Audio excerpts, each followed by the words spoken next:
yibutswa, atekererezwa, abona icyaha yarekureye mwene kunzi ba Judgment Truth Victory. Ndabasuhuje, mbahaye ikaze. Ubuntu n'amahoro bituruka ku mwami bikomeze kubana namwe. Njyewe amazina nitwa Urinzwenimana Faustin, aho dukomeje kuganira ku byanditswe byera, aho Imana yagiye itugirira neza kandi ikagenda itwereka ibikwiriye. Uyu mwanya rero nyemera mbere yuko dukomeza tubanze dusenga Imana. Data twese uri mu ijuru, Imana idukunda itwitaho, uyu mwanya turagushimye, tugushimiye neza we n'uburinzi bwawe bikomeje kubana natwe. Turacyabarirwa mu bahumeka, nyamara umwuka ntawo utugura, ahubwo n'imbabazi zawe uhabwa icyubahiro. Uyu mwanya twongeye kukwiragiza ndetse tukwishyize mu biganza, kugira ngo ibyo dukora byose ndetse n'ibyo tuvuga byose ujye uduha, kugira ngo izina ryawe rihabwe icyubahiro. Ukomeze kutubera mu byose muri uno mwanya, ukomeze kutuyobora ndetse no kugendana nawe. Byose bisabye nizeye mu izina rya Yesu Kristo, amen. Bakunzi ba Judgment Truth Victory, ndabasuhuje. Nejejwe nuko Imana ikomeje kubana natwe nk'uko nakomeje kubabwira. Hanyuma iyi akaba ari gahunda yabyanditswe ngo umunsi ku wundi tugenda turebera hamwe ibyanditswe umurongo ku murongo, kandi ikindi tukagenda tugereranya ibyanditswe n'ibindi byanditswe, kugira ngo tubashe kureba uko Imana yagiye itubwira. Hanyuma ku murongo wa 29 ndetse n'uwa 30 twatangiye kugenda tubona urubyaro rwa Yakobo. Muribuka neza twabonye ko Yakobo yatendeye abagore babiri, abatendera imyaka 14.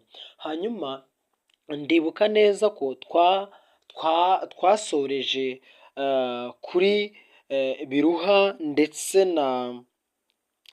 na Zirupa, abana bagiye babyara. Rero twabonye ko Leya yabyaye Rubeni twabonye ko bisobanura umubabaro wanjye. Hanyuma Simiyoni tubona ko bisobanuye kumva, aho ngaho ni mu itangira igice cya 29. Hanyuma tubona ko Lewi bisobanuye gufatanwa, noneho tubona ko Yuda bisobanuye ushimirwa. Ntekereza ko rero twabibonye hariya mu itangira igice cya 29 guhera ku murongo waho wa 31 kugera ku murongo wa 35. Ndetse nanone uwifuza kumenya ubusobanuro bwisumbuyeho yarebera kuri paje muri Bibiliya ntoya, kuri paje ya 27 yarushaho kubona neza ubusobanuro bw'ayo mazina. Hanyuma ikindi mu gice cya 30 twabonye ko Rasheli abonye yuko kubyarana na Yakobo bidakunze, yamugiriye inama yo kubyarana n'uwo bita Biruha nk'indongoranyo Labani yari yahaye Yakobo. Hanyuma Biruha aza kubyara umwana amwita Dani, hanyuma abyara n'undi witwa Nafutali. Ubwo mu by'ukuri tumaje kubona abana 6. Hanyuma nanone tuza kubona umuja wa Leya. Noneho Leya abonye yuko atakibyara, twabonye neza ko Leya yagiriye inama umuja we Zirupa akabyarana Gadi, hanyuma bakabyarana n'uwo bita Asheri. Ariko iminsi yabaye myinshi, uko ibihe byagendaga bisimburanwa, twabonye ko Leya yohereje umwana we bita Rubeni, hanyuma ajya kureba ibiti bitaga Amadudayimu. Amadudayimu rero mu Bisiraheli ngo bibwiraga yuko uziriye zimukundisha uwazimuhaye, zimwikundishaho. Hanyuma uyu munsi rero nanone, uyu munsi twabigereranya n'inzaratsi. Rero twabonye yuko muri icyo gice cya 30 igihe Rasheli yifuzaga Amadudayimu yari azanywe na Rubeni, Leya yabwiye Rasheli ati kuntwara umugaragu biroroshye, ariko kuntwara Amadudayimu y'umwana wanjye byo ntibishoboka. Hanyuma nyuma yaho arangije amubwira ati noneho reka nkuhe ku amadidayimu y'umwana wanjye, hanyuma nimara kuyaguha urampa Yakobo turarane iminsi. Hanyuma rero nyuma yo kurarana baje kubyarana abana babiri, uwo bita Isakari ndetse n'uwo bita Zeburuni. Abo bana rero nibo babyawe na Leya. Mu by'ukuri rero turebye twareba ko Leya yabyaye abana batandatu, hanyuma umuja we cyangwa wari wahawe nk'indongoranyo kuri Leya nawe akabyara abana babiri. Hanyuma rero tuza kubona ko n'uwo bita Biruha yabyaye abana babiri ari indongoranyo yahawe Yakobo ivuye kuri Labani, hanyuma akabyara nawe abana babiri bo bita Dani ndetse na Nafutali. Hanyuma ikindi twabonye ko Leya Rasheli Imana yaje kumwibuka, hanyuma abyara umwana amwita Yozefu. Muri makeya rero abo ni abana tubaze, ni abana 11: Rubeni, Simiyoni, Lewi, Yuda, Dani, Nafutali, Gadi, Asheri, Isakari, Zeburuni na Yozefu. Abo ni abana 11. Hanyuma rero tugeze mu gice cya 31. Iki gice cya 31 turahabona Yakobo ahungana n'abagore be ndetse n'abana be. Mu gice nanone cya 30 twabonye neza yuko yashatse gusubira mu gihugu cy'iwabo, nk'uko yari yaragiye ahunga mwene se imyaka 14 cyangwa 20 yari ishize, nk'uko twabonye ko uwo bita Labani yariganyije Yakobo imyaka igera muri 6. Hanyuma iyo turebye iyo myaka yose tubona n'imyaka igera muri 20. Hanyuma rero iyo myaka ishize Yakobo arahunga. Reka rero dusome mu itangira igice cya mbere, mu gitangira igice cya 31 umurongo wa mbere tugere ku murongo waho 54. Itangira igice cya mbere igice cya 31 umurongo wa mbere. Bukeye Yakobo yumva amagambo y'abahungu ba Labani ko bavuga bati, ibyari ibya data Yakobo yabimwatse byose, kandi ko byari ibya data niho yakuye ubutunzi afite bwose. Yakobo abona yuko Labani atakimureba nk'uko yamurebaga mbere. Uwiteka abwira Yakobo ati, subira mu gihugu cya basokuruza muri bene wanyu, nanjye nzabana nawe. Yakobo atumira Rasheli na Leya ngo baze mu rwuri aho umukumbi we uri. Arababwira ati, nabonye so atakindeba nk'uko yandebaga mbere, ariko Imana ya data ihorana nanjye. Namwe muzi yuko nakoreye so uko nashoboye kose, kandi so yagiye andiganya ahindura ibihembo byanjye inshuro 10, ariko Imana ntiyamukundiye kugira icyo antwara.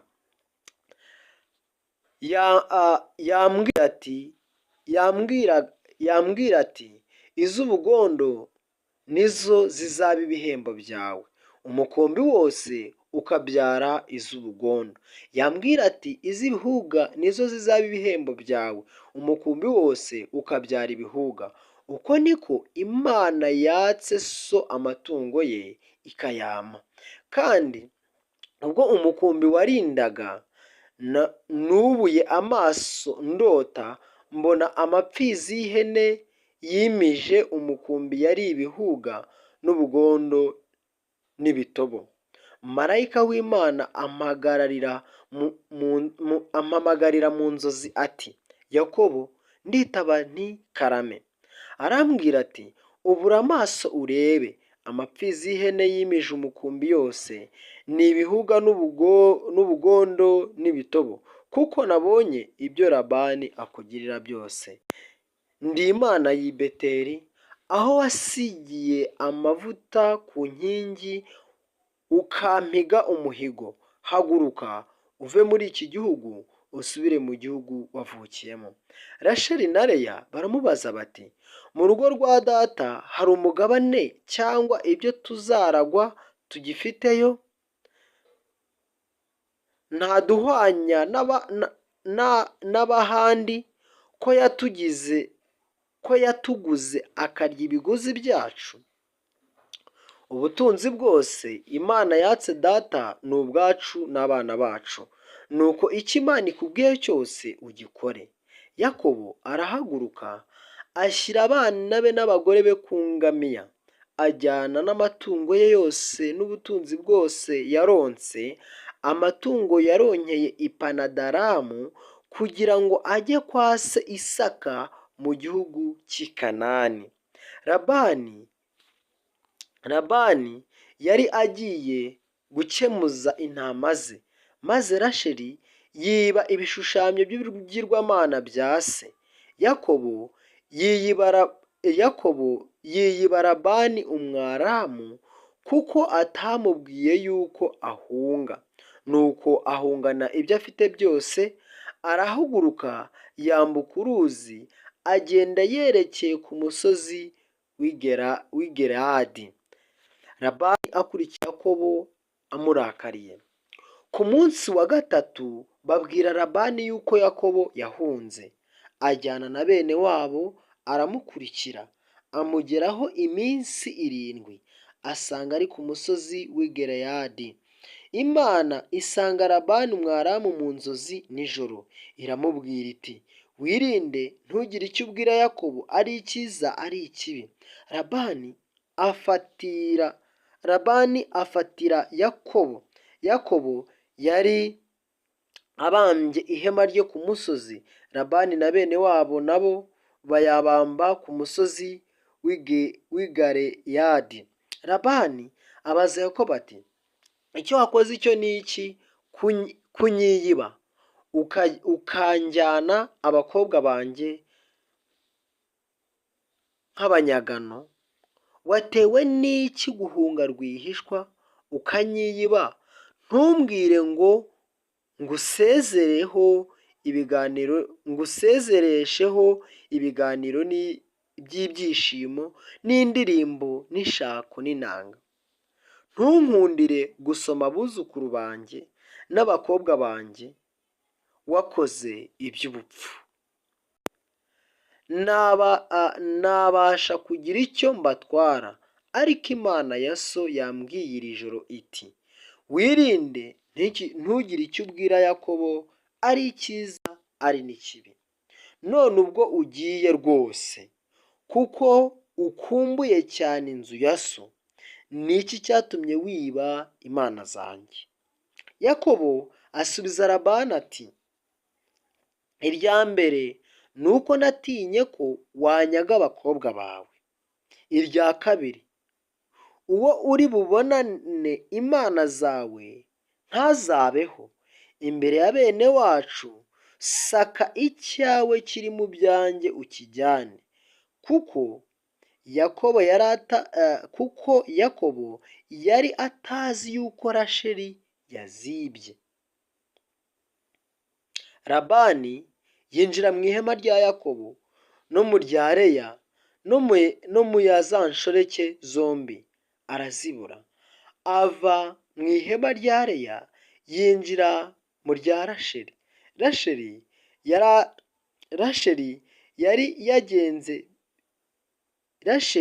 yari yenze bya bigirwamana, abishyira mu matandiko y'ingamiya ayicaraho. Labani asaka mu ihema hose arabibura. Rasheli abwira se ati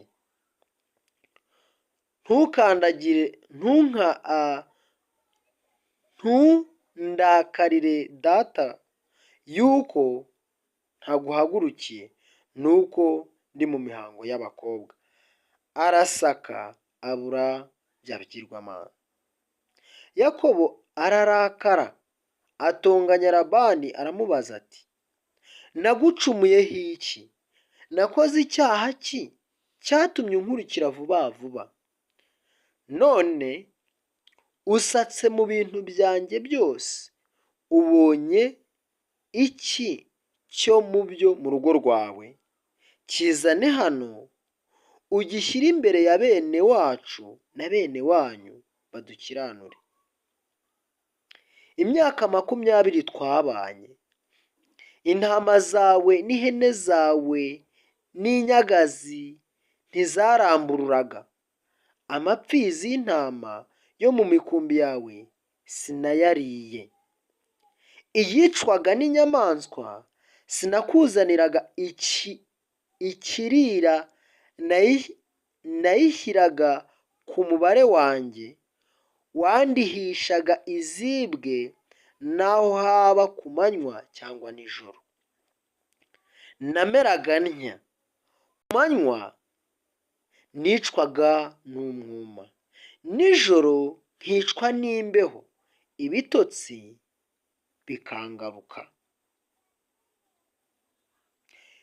Iyo myaka uko ari 20 nabaga iwawe, nagutendeyeho abakobwa bawe bombi imyaka 14, mara imyaka 6 nkorera umukumbi, wahinduye ibihembo byanjye inshuro 10.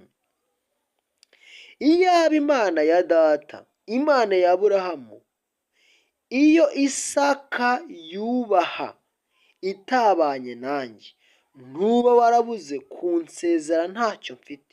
Imana yabonye kugirirwa nabi kwanjye n'umuruho w'amaboko yanjye, iri joro ryakeye iragukangara. Yakobo na Labani basezerana, Labani asubira iwabo. Labani asubiza Yakobo ati, abakobwa ni abakobwa banjye, n'abana ni abanjye, n'imikumbi ni iyanjye, ibyo ureba byose ni ibyanjye. None nabasha nte kugira icyo ntwara abakobwa banjye cyangwa abana banjye? None njye nawe dusezerane isezerano ribe umuhamya hagati yacu. Yakobo yenda ibuye arishinga nk'inkingi. Yakobo abwira bene wabo ati, nimuteranye amabuye. Barayazana, barema igishyinga, basangirira kuri icyo gishyinga. Labani acyita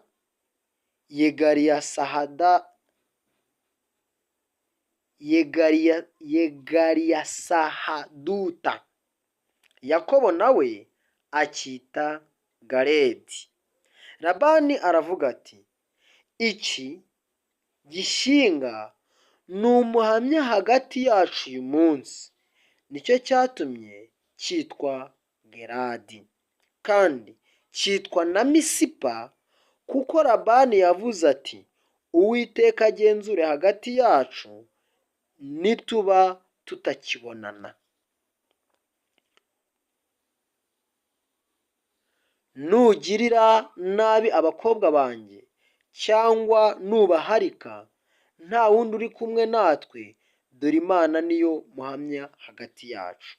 Kandi Labani abwira Yakobo ati, dore iki gishyinga ni inkingi nshyize hagati yacu, iki gishyinga kibe umuhamya, n'inkingi nayo ibe umuhamya, yuko ntazarenga iki gishyinga ngo nze aho uri, nawe ko utazarenga iki gishyinga n'inkingi ngo uze aho ndi kugirirana nabi. Imana ya Aburahamu, Imana ya Nahori, Imana ya se bombi idukiranure. Yakobo arahira iyo se Isaka yubaha. Yakobo atambira igitambo kuri wa musozi, ahamagara bene wabo, arabagaburira, barasangira, barara kuri wa musozi buracya. Muvandimwe wa Judgment Truth Victory, nsomye igice cya 31, aho twahereye ku murongo wa mbere tukagera ku murongo wa 31.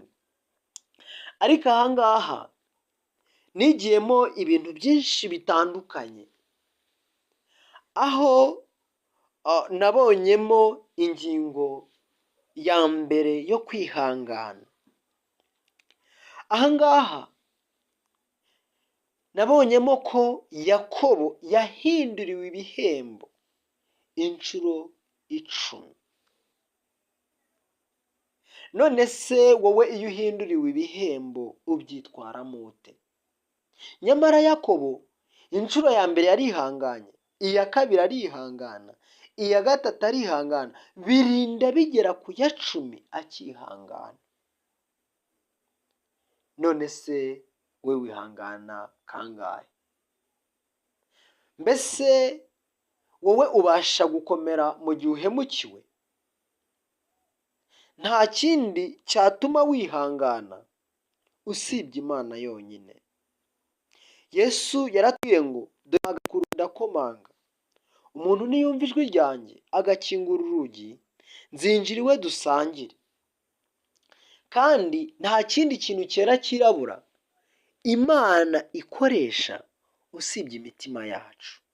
Ntekereza yuko hari uko utekereza Imana, hari uko Imana ibana nawe, hari uko mu mutima wawe utekereza uko Imana imeze. Nyamara turi kubona no mateka y'aba bantu. Icyo twayigiraho rero cya mbere ni ukwirinda kuriganya, icyo nicyo cya mbere. Kandi ikindi tukirinda guhindagura ibihembo twasezeranye twasezeranye hagati yacu. Hanyuma ibyo nitubikora tuzaba tubanye neza, kubera yuko Yesu yaravuze ngo ibyo ushaka ko abantu bakugirira aba ari byo nawe ubagirira. Hanyuma ikindi kintu nigiye muri iki gice n'ubundi ni cya kindi kigendanye no kwita amazina, ariko izina rifite intego, rifite umugambi. Kubera yuko twabonye yuko bakoze icyo bita igishinga. Ahari igishinga ntekereza yuko ari nk'ikirundo cy'amabuye, ni ikirundo cy'amabuye barunze, hanyuma bamaze kukirunda batambiraho igitambo. Bamaze gutambiraho igitambo baravuga bati ntihazagire umuntu urenga